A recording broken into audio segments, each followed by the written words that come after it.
Today I'm going to be reviewing these BtFarm LED fairy lights that I recently purchased online. This is going to be a 4-pack and all of them are going to be solar powered, as you can see from these 4 solar panels. And then this is what they're going to look like. Now if you're unfamiliar with fairy lights, essentially they're little tiny light bulbs that are across this like metal-ish colored wire. So let me go ahead and open this up, show you what you're going to get inside, and then look deeper at the lights and those sorts of details with these solar fairy lights. Now I took off the cover just so you can kind of see everything that it comes with. So it's going to come with 4 different things that you can put into the ground. Also is going to come with screws. So if you want to attach this with screws, you can certainly do that.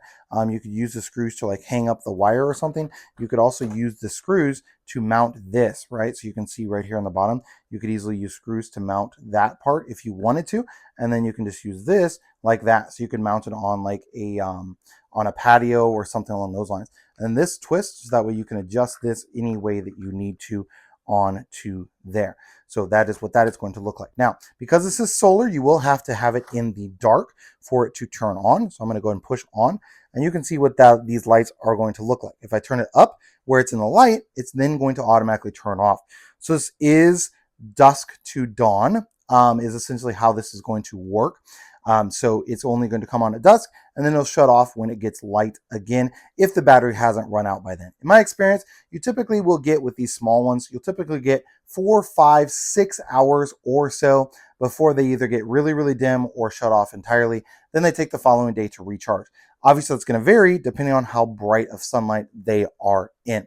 So let's go ahead and look at this again. So again, I just flipped it over.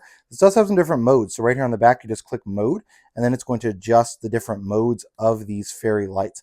So you have all these different ones scrolling through here and the different modes that are available on there. And then of course, solid is an option as well. So I love the fact that this is going to come with 4 different ones. That gives you tons of space that you can cover. We're going to be using these outside and kind of wrapping them around tree trunks for the holiday season, but truthfully, you could use these anywhere. You could even use these in like a bedroom, as long as you have a window that gets a good amount of sunlight through it. You could easily throw this up and attach it, like, put some tape across the back or something, attach it to a window to be able to get some sunlight to charge these LED solar fairy lights.